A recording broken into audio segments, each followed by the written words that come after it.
Hey guys, कैसे हो आप सभी लोग। स्वागत है आप सभी का हमारे यूट्यूब चैनल में। अभी थोड़ा सा बहुत शोर हो रहा है, बाबू है। तो आज के ब्लॉग में ना हम सोच रहे हैं कि आप लोगों से कुछ बात कर लेते हैं। वैसे ये जो सारी चीज़ें हो रही हैं, मुझे इन टॉपिक पे अभी बात नहीं करनी है। और बहुत इंसान ना मेंटली परेशान हो जा रहा है। बातें तो बहुत सारी है करने के लिए, लेकिन अभी आज मोनिका दीदी से मेरी बात हुई। उन्होंने बोला कि मनीषा अभी थम जा थोड़ी, और उन्होंने बोला कि कोशिश करते हैं सब कुछ ठीक करने का। वैसे ही वो काफ़ी लोगों का हेल्प करती हैं, तो मेरे को उन्होंने समझाया कि अब इन सारी चीज़ों पे बात नहीं करेंगे फ़िलहाल, थोड़ा वक्त दो।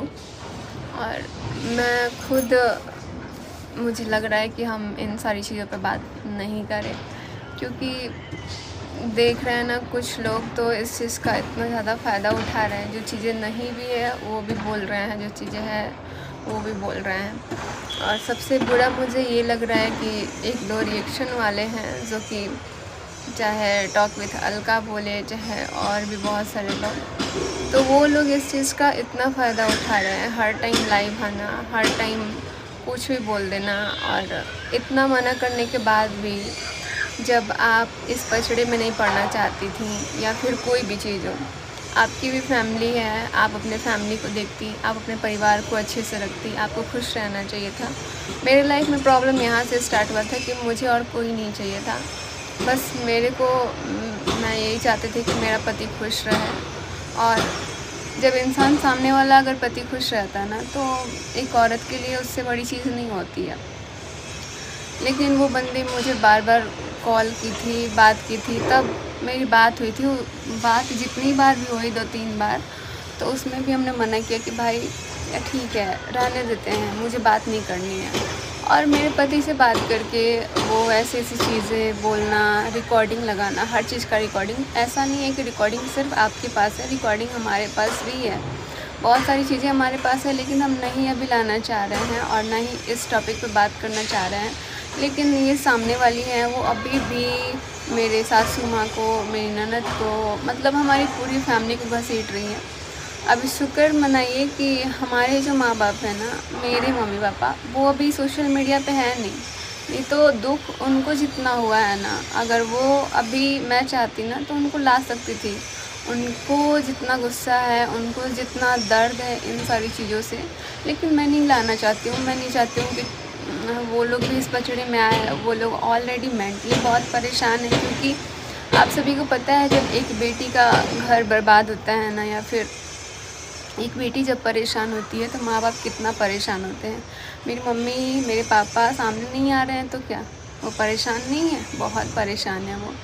और पापा इतना ज़्यादा परेशान थे ना कि क्या ये बताऊँ। वो तो रो रहे थे, मतलब इतना ज़्यादा रोने लग गए थे कि यार ये सब क्या हो गया। क्योंकि मेरे पापा ना बहुत मानते हैं, इनको बहुत मानते हैं।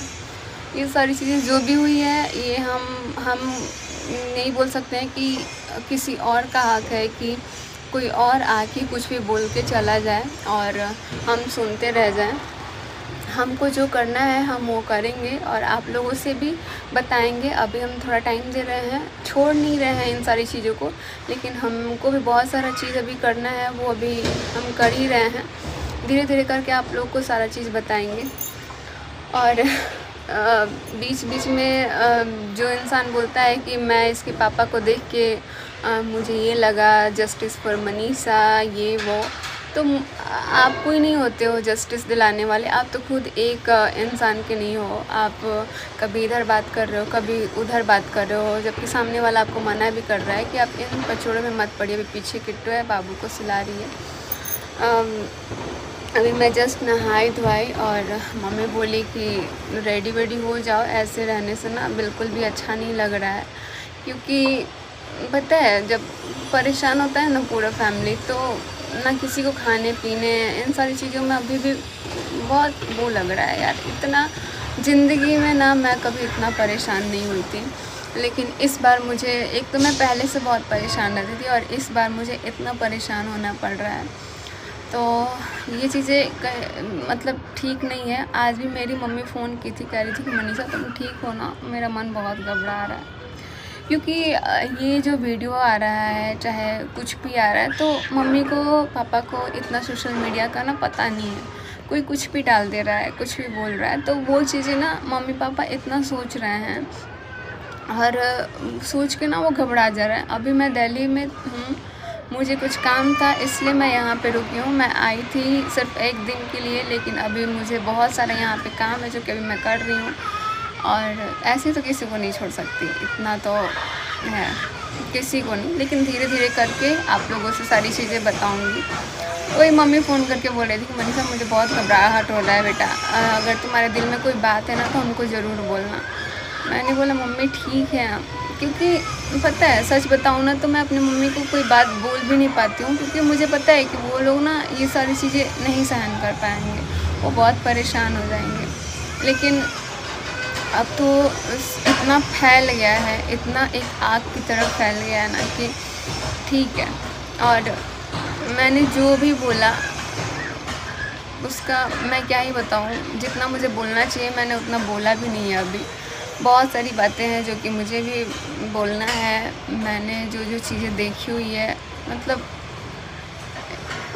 क्या ही बोलूँ। तो बात करेंगे आप लोगों से, लेकिन अभी मेरे को मोनिका दीदी मना की हैं। वो बोली हैं कि तुम अभी नॉर्मली व्लॉग अपना डाल देना और तुम कूल रहो, तुम परेशान मत हो, हम हैं, तुम्हारा हेल्प कर देंगे। लेकिन देखो यही होता है ना कि एक जब तक बात हो रहा है ना तब तक लग रहा है कि यार सब ठीक है, लेकिन क्या हो रहा है ना, जैसे ही फ़ोन से बात नहीं हो रही है या फिर अकेले में ना बस यही दिमाग में बातें चल रही हैं। मुझे ये लगता है कि जब हमारे साथ ऐसा हो रहा है तो जो हमारे वीडियोस देखते हैं वो लोग इतना परेशान हैं, वो लोग इतना सोच रहे हैं, बहुत सारे लोग इतना परेशान हैं, कोई खाना तक नहीं खा रहा है। मैंने ये चीज़ भी सुना। तो तभी अभी अब जस्ट इस टाइम मुझे लग रहा है कि अभी 3 बजने वाला है और मैं अब भी ना आई हूँ। बिल्कुल दिल नहीं कर रहा था कुछ भी करने का। एक ये ऐसा हादसा हुआ ना हमारी ज़िंदगी का कि हमारा हर एक चीज़ छीन लिया, लेकिन मैं छीनने नहीं दूँगी। मुझे इतना विश्वास है भगवान पे, क्योंकि हमने किसी के साथ गलत नहीं किया है। हाँ, गलती हुई है तो उसको हम देखेंगे, उस पर बहुत सारी चीज़ें मुझे करनी है, लेकिन देखते हैं धीरे धीरे सब कुछ आप लोगों से बताएंगे। हम नहीं चाहते हैं कि अभी वीडियोज़ में कुछ भी बोलें और फिर कुछ लोग आके वो करने लग जाए। बाकी के ये जो लोग हैं 2-4 लोग बोलने लग जा रहे हैं, तो उनको राइट नहीं बनता है। ठीक है, आप एक नारी सम्मान का काम करती हैं तो आप कीजिए, लेकिन थोड़ा अच्छे से ढंग से कीजिए, किसी का ऐसे मत करिए। और हमारी जगह पे अगर कोई और औरत रहती तो मुझे लगता है कि वो बहुत सारी चीज़ें कर चुकी होती। मैं ना थोड़ा इज़्ज़त का ख्याल रखते हुए ना ये सारी चीज़ें अभी जो करना था वो मैंने किया नहीं था, लेकिन अब मुझे करना है और धीरे धीरे आपको सब कुछ बताएंगे। बस अभी चलते हैं, वो भी अपना है। इंसान तो बहुत परेशान हुआ है, चाहे बोल सकते हैं हमारी मायके की फैमिली, हमारा यूट्यूब फैमिली भी बहुत परेशान हुआ इन सब चीज़ों में। पता नहीं कब हुआ, कैसे हुआ, ये सारी चीज़ें कुछ पता भी नहीं चला। लेकिन मैंने बार बार जानने की भी कोशिश की, बट मुझे खुद नहीं पता था। ये सारी चीज़ जब सामने आई तो मेरे लिए ये सब चीज़ देखना, सुनना, आप लोग समझ नहीं सकते हो कि हमने कैसे ये सारी चीज़ें बर्दाश्त भी किया होगा। क्योंकि एक पत्नी ना सब कुछ बर्दाश्त कर सकती है, लेकिन सब कुछ दे सकती है यार, सब कुछ दे सकती है, लेकिन अपने पति को कभी किसी के साथ शेयर नहीं कर सकती है, चाहे उसका पति कैसा भी हो, लेकिन वो नहीं कर सकती है।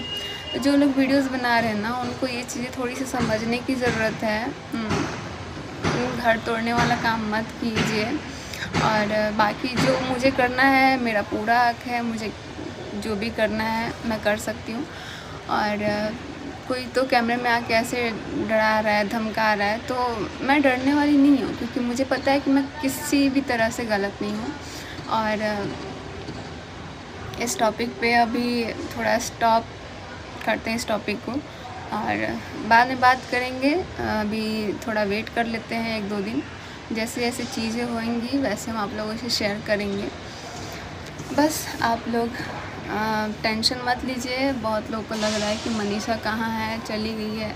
कल पापा जी का फ़्लाइट था, मेरे ससुर जी का, तो एयरपोर्ट गए हुए थे उनको छोड़ने। वो भी बहुत परेशान हो गए हैं और मेरी हालत इतनी ख़राब हुई है ना इस सब चीज़ों में, क्योंकि आज तक ना मैं अपने पापा जी के सामने कभी सिर से दुपट्टा नहीं हटाती थी, लेकिन ये सब चीज़ों में ना मुझे कुछ भी नहीं पता चलता था। मैं इतना रोने लग जाती थी ना, मैं मतलब एक होता है ना, पूरा मैं शरीर छोड़ देती थी कि ये क्या हो गया। पापा मम्मी को मैं बोलती थी ना तो मम्मी मेरे को समझाती थी। उसके बाद मैं पापा के पास रोते रोते गई और पापा बोले कि मेरी बेटी कुछ नहीं होगा, कुछ नहीं होगा। पापा मेरे को कंबल ओढ़ाए, मैं इतना काँप रही थी और पापा मेरे को पानी दिए पीने के लिए, मतलब ऐसे पापा बोल रहे थे ना, तो अभी मुझे लग रहा है ना कि पापा से मेरा अलग ही अटैचमेंट हो गया है। आज तक ना कभी मैं पापा से कोई भी चीज़ शेयर नहीं करती थी। जो भी बातें होती थी ना मैं मम्मी से ही शेयर करती थी, सासू माँ से। पहले मैं अपनी मम्मी से 1-2 चीज़ें मैं बताई कि मम्मी मुझे ऐसा लग रहा है, मुझे ऐसा लग रहा है, लेकिन मम्मी बोलती थी कि नहीं मनीषा तुम अपने दिमाग में निगेटिव चीज़ें मत लाओ। फिर मैंने छोड़ दिया मम्मी से बताना। उसके बाद जब ये चीज़ें थोड़ी सी ना मुझे ज़्यादा लगने लगी तो मैंने अपनी सासू माँ से बताया, और अब जाके ये जो चीज़ें हो रही है ना मैं अपने पापा जी से बताई। मुझे लगता था कि यार पापा जी तो समझ सकते हैं। पापा जो हैं वो मेरे को एक बेटी की तरह प्यार दिए, और मैं भी बहुत फ्रैंकली, मतलब पापा ऐसे हो गए ना एक फ्रेंड की तरह कि उनसे अब मुझे लगता है कि कोई बात शेयर करनी चाहिए। तो ऐसा हो गया है, अभी हालात ऐसा हो गया है कि कुछ समझ में नहीं आ रहा है कि बहू की तरह कैसे, कुछ भी नहीं बुझा रहा है मेरे को। तो बस ज़्यादा बात नहीं करेंगे, और अभी ठीक है। जब भी नॉर्मल रहने की कोशिश कर रहे हैं तब कहीं ना कहीं से बम फूट रहा है। बहुत सारे लोगों को लग रहा है कि इतना जल्दी सब कुछ ठीक हो गया, लेकिन चीज़ें बहुत उलझी हुई हैं, और जितना हम ला रहे हैं उससे लोग उसका और फ़ायदा उठा रहे हैं। तो चीज़ें हमारी बिगड़ी हुई है और हमें देखना है कि हमें क्या करना है। तो बस अभी मेरे को मोनिका दीदी मना की है, आप लोगों को पता है, और मैं आप लोगों से बता भी देती हूँ। उन्होंने मुझे बहुत हिम्मत दिया। उनके पास बहुत सारे केस ऐसे जाते रहते हैं, तो उन्होंने मेरे को बहुत समझाया कि मनीषा ठीक है, सब ठीक हो जाएगा, एक वक्त की बात ना सब कुछ ठीक हो जाएगा। अभी तुम लोगों पे ही बुरा टाइम चल रहा है, थोड़ा सा तुम अपने आप को रखो सही और ध्यान दो। तो मैंने सोचा ठीक है भाई। बस इसी के साथ करते हैं ब्लॉग को एंड। आप लोग बिल्कुल टेंशन मत लीजिए, सब कोई अभी ठीक ठाक तो नहीं बोलेंगे, क्योंकि जैसा बात हुआ है मुझे नहीं लगता कि मेरे दिमाग से कभी जाएगा अभी, और मैं कभी किसी को माफ़ कर भी पाऊँ। लेकिन हाँ, अभी देखती हूँ कैसे कैसे चीज़ें क्या हो रही हैं, क्या बातें हो रही हैं, उसके बाद से सब कुछ देखेंगे। तो मिलते हैं आप लोगों से अगले ब्लॉग में। तब तक के लिए आप लोग अपना ध्यान रखिए। कोई भी जो भी आप लोग ब्लॉग देखते हैं आप लोग टेंशन मत लीजिए। बस सब कुछ ठीक करने का एक बार कोशिश करेंगे। सब लोग बोल रहे हैं एक चांस देना चाहिए। चांस देना कोई बड़ी बात नहीं है, लेकिन जब विश्वास टूटता है इंसान का तो वो विश्वास फिर बन नहीं पाता है। तो बस बाय बाय।